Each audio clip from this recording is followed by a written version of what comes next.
घर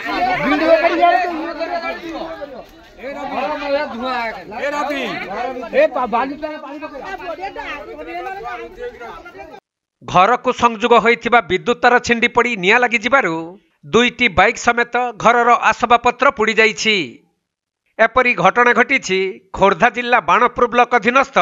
नाचुणी पंचायतर लोकीपुर ग्राम रे मिलिथिबा सूचना अनुसार जगन्नाथ परिड़ा स्त्री टुनी परिड़ा पछ घर रुसई घरे रुसई करुथबा बेले तांको घर को संयोग होइथिबा विद्युत तार छिंडी जाई गेट सम्मुखरे थिबा मोटरसाइकेल उपरे पड़िथिला। आउ चाहू चाहू गाड़ी रे निया लगी हुतु हुतु होई जलिबा सहित भीतर घर को मध्य निया व्यापी जाइथिला। तेणु महिला जनक यह देखि लोकंकु डाकिबा बेलकु घर भीतर को निया व्यापी जाई आसबाबपत्र पुड़ी जाइथिला। परे अग्निशम बाहिनी पहुंची निया को आयत्त करिथिबा जणा पड़िछि।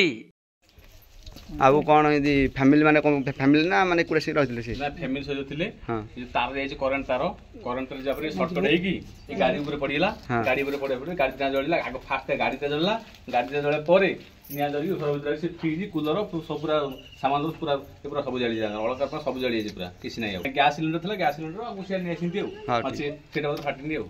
ताले जळी आजे नै सब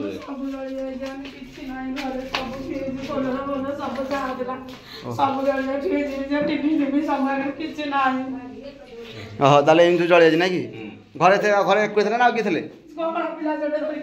खोर्धा जिला प्रतिनिधि प्रशांत कुमार बेहेरा रिपोर्ट, कोणार्क लाइव।